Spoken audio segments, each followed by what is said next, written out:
You've heard of Roman emperors, marble statues, mighty armies, and of course, gladiator games. But behind the polished stone and heroic stories was a world so brutal, so filthy, so unforgiving, most of us wouldn't survive a single week. Did you know Romans used urine as mouthwash? Or that their public toilets were deadlier than the Colosseum? This isn't the Rome your history teacher told you about. Welcome to the dark side of the Roman Empire. The Roman Empire. A name carved into history like no other. It spanned continents, it built roads that still exist today, and it gave birth to the modern calendar, plumbing, and the rule of law. But life behind the scenes wasn't as civilized as the architecture. Beneath the marble and mosaics, life was short, dirty, and soaked in suffering. Let's pull back the velvet curtain. This is Rome as you've never seen it before.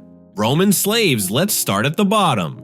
If you were born a Roman slave, like your life wasn't worth a single coin, you could be bought, sold, beaten, or killed on a whim.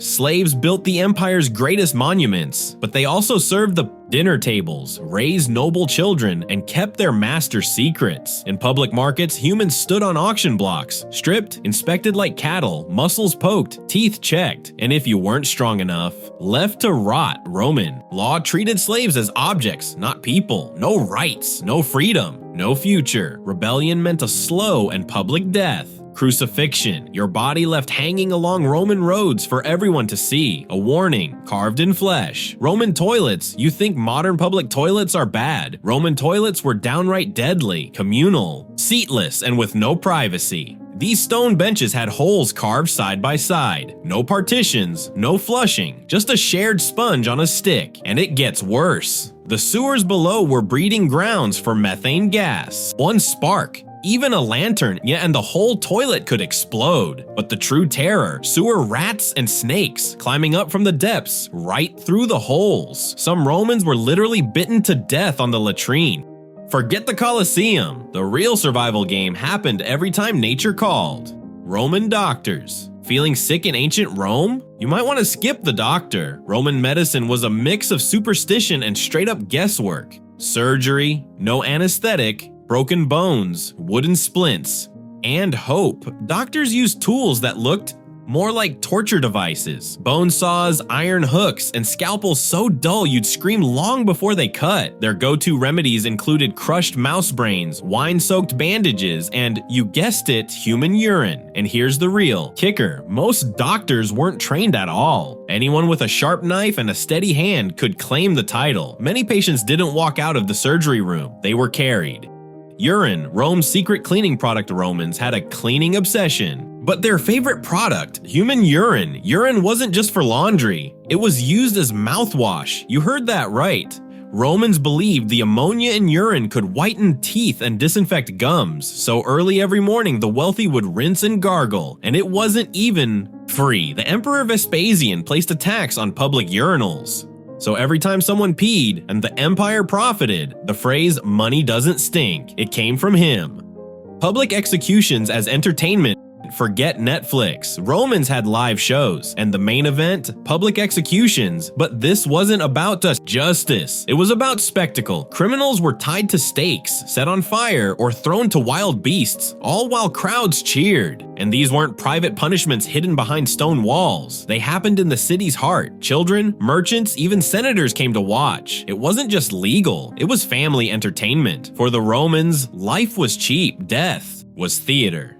Lead poisoning, Rome's hidden killer. Rome loved luxury. But sometimes, luxury bites back. Their finest plates, cups, and water pipes were made of lead. Even their favorite syrup, defrutum, was boiled in lead pots to make it sweeter. And lead poisoning? It didn't just cause headaches, it triggered insanity, infertility, and early death. Some historians even believe it helped collapse the empire itself. A whole society slowly poisoned by its own sophistication. Vestal virgins, Rome's sacred prisoners. Not all prisoners wore chains. Vestal virgins were Rome's priestesses, chosen as children, sworn to chastity for 30 years. They guarded the sacred flame of Vesta, believed to protect the city. But if the flame went out, or if a Vestal broke her vow, punishment was brutal, buried alive. Inside a sealed underground chamber with just enough food for one day, Rome's justice was poetic and merciless. Holiness wasn't protection, it was a life sentence. Infant abandonment, a common practice. Roman parents had the final say on a newborn's fate. At birth, the child was laid at the father's feet. If the father lifted the baby, it lived. If not, the child was abandoned, exposed to the elements, left on trash heaps, alleys, or sold as slaves. Some were picked up by traffickers trained for the arena or brothels.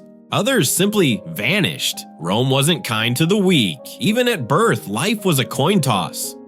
Cursed tablets, Rome's dark magic. Not all Roman prayers went to the gods. Some went straight to the underworld. Romans wrote curses on thin sheets of lead. They'd fold the tablets, drive a nail through them, and bury them in graves or wells. The curses were personal. Wishing enemies to lose money, fail in love, even die in battle. Love, business, politics, all fair game for Roman black magic. Some tablets were so detailed, you'd think a lawyer wrote them. Justice wasn't always served in court. Sometimes it was whispered underground.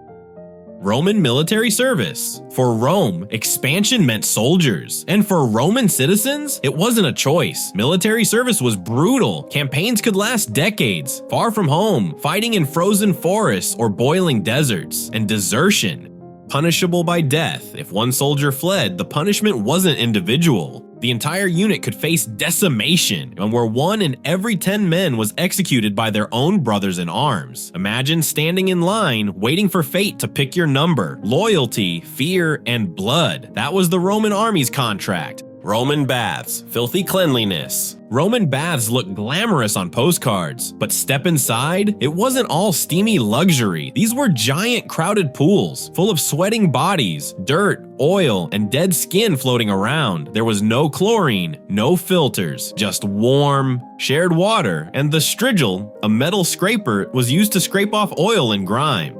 The same slaves who scraped one man's back would scrape another's, reusing the same tools. If you wanted a place to catch diseases, the bathhouse had you covered. The price of cleanliness, germs, lice, and plague.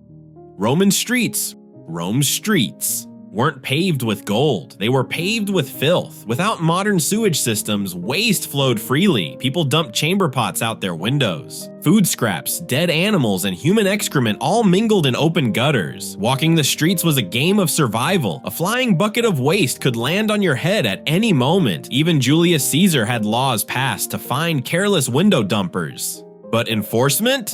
Rare. Rome was the capital of the ancient world, and it stank like it. The gladiator reality. The Colosseum is the ultimate symbol of Roman entertainment. But the truth about gladiators, far from heroic, most gladiators were slaves, forced into bloody combat for the amusement of the crowd. They didn't always fight to the death. That was expensive for owners, but when they did, it was slow, painful, and public. And if the crowd was feeling especially bloodthirsty, they could demand a second fight, even if the first left the gladiator half dead. For Rome, death wasn't a tragedy, it was good business. The dark side of Roman marriage. Love wasn't part of the Roman wedding contract. Marriage was about power, alliances, and property. Girls were often married off as young as 12. Divorce, as easy as a spoken sentence. You are no longer my wife. Men could replace their wives like worn-out sandals. And the woman's father usually arranged the match, based on wealth, not affection. Marriage wasn't about romance. It was a political deal sealed with a handshake. Roman punishments. Romans didn't believe in quick justice. They believed in memorable punishment. Thieves could be sewn into sacks with wild animals, snakes, dogs, even monkeys, and thrown into the river. The crime of parricide, killing. Your own father earned you this exact fate. The sack was called the poena culle, the punishment of the sack. A slow, terrifying, and utterly Roman way to die.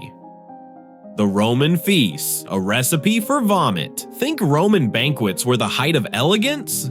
Think again. They ate flamingo tongues, dormice stuffed with pork, and jellyfish soaked in vinegar. And when their stomachs couldn't hold anymore, they'd head to the vomitorium.